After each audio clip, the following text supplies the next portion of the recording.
Before the main clash between Barcelona and Chelsea, there was a Barcelona and Chelsea UEFA youth game, and Ghanaian HAFIZ Gariba shone once again.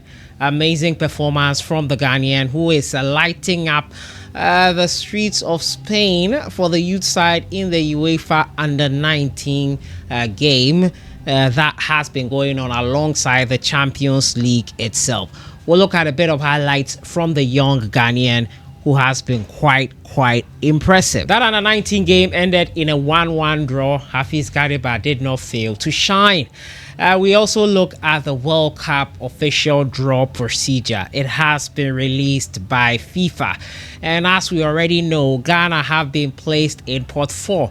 We'll look at the pots for the various countries. We'll look at some of the constraints, and we'll look at the pathways for each nation. One of the constraints has always been that no confederation or no continent will have more than one person in their group, except for Europe, who will not have more than two in their group. They have 16 countries representing in the competition, the highest number of any confederation taking part in this World Cup tournament. As usual, don't forget to subscribe if you haven't. Click on that notification bell to get more updates. Now, the draw procedure has been officially announced by FIFA. Yes, they released it in the early evening today, and they've explained how the draw will be conducted. Now, as we already knew, Ghana is in pot 4. But the pots were based on the November 19th FIFA World Rankings, which still saw Ghana, despite climbing a step up into 72nd, still remain in the spot of, unfortunately, pot 4. Now, the Ghana Black Stars know that pot doesn't give them a good chance in this competition, meaning that they'll be facing quite hefty opponents. Now, based on the pots and the ranking that was released, that is on the 19th of November, this is how each country is placed in the pots. Now, for the host nation, Canada, Mexico, and the United States, they will be in pot 1 by being the host countries. Spain, Argentina, France, England, Brazil, Portugal, Netherlands, Belgium, and Germany complete pot 1. For pot 2, we have Croatia, Morocco, Colombia, Uruguay, Switzerland, Japan, Senegal, Iran, Korea Republic, Ecuador, Austria, and Australia.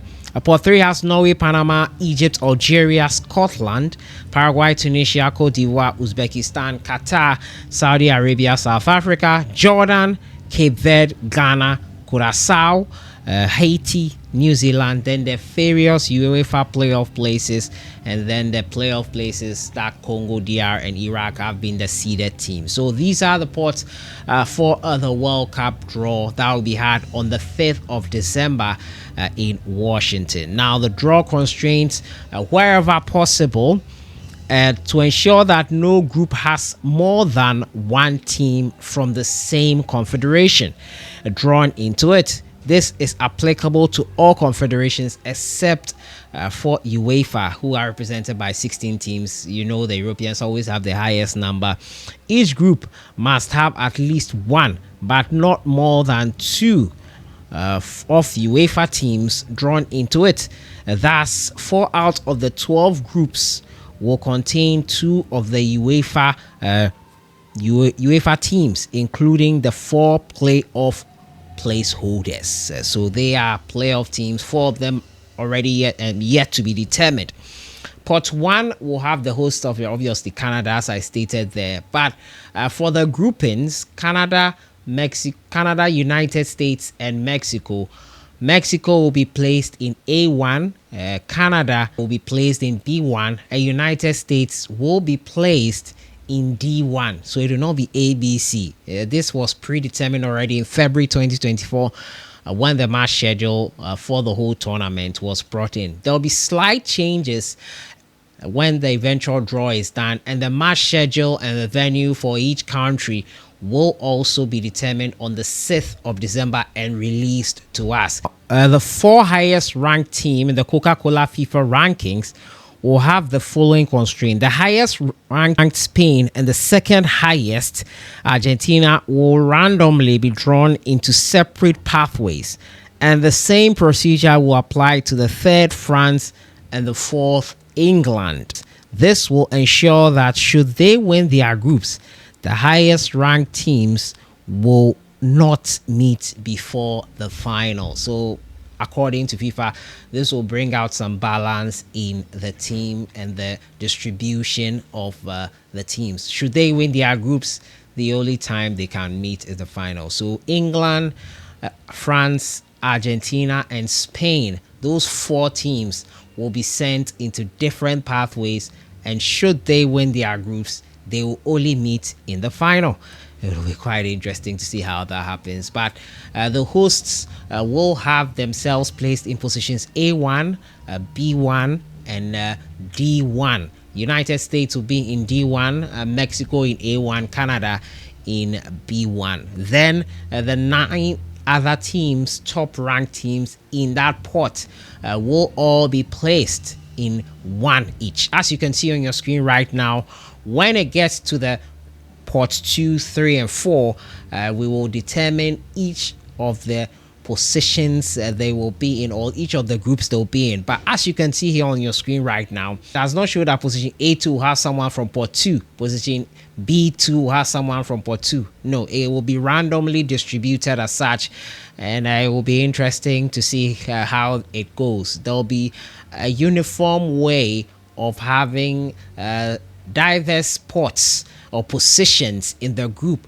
for the various ports aside for port 1. So if you're not in port 1, don't expect to be in position A2. If you are not in port 1, if you're in ports 2, 3, and 4, you could be in position A4, you could be in position A3, you could be in position B4, B3. So as you can see, they have already assigned the positions to each of the ports in the various groups, and that is how it will be done. Being in port 4 means that we could have a lot of top teams, as I said already, in our group, and that will probably make the work harder. But I remember vividly in 2006 when it was our first time at the World Cup. I'm sure after an abysmal African Cup of Nations, we went into the World Cup not being so highly ranked. We had Italy in our group, we had Czech Republic at the time, third or second in the world in our group, and we had United States. We had to dug it out and we found a way. I think that once the groups are set, it won't matter much. You need to strategize and find a way you can get at least 4 or 3 points and become one of the best 8 third place teams. Those are the ones that will probably also make it through. Become one of those teams and you'll make it to the round of 32. As you can see on your screen, round of 32, round of 16, quarterfinal, semi-final, and eventually the final. An extra knockout round has come in because of the possibility of the best third place team. 8 teams out of the 12 groups will have their third place position teams going through to the knockout phase. In my opinion, we have no excuse for not making it out of the group. But let me know what you think in the comments box. The draw is on the 5th of December. I've been trying to break down the constraints, the positions for the host nations, the positions for the various ports, the ports we find ourselves in. It hasn't changed after the last FIFA rankings was released.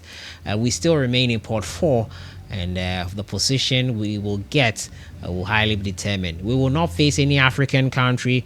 Only Europeans will have a maximum of 2 teams in the group. The best 4 teams in the world, England, France, Argentina, and Spain, they will have different pathways to the final. They are the only ones who get that treatment because of their position in the Coca-Cola FIFA rankings.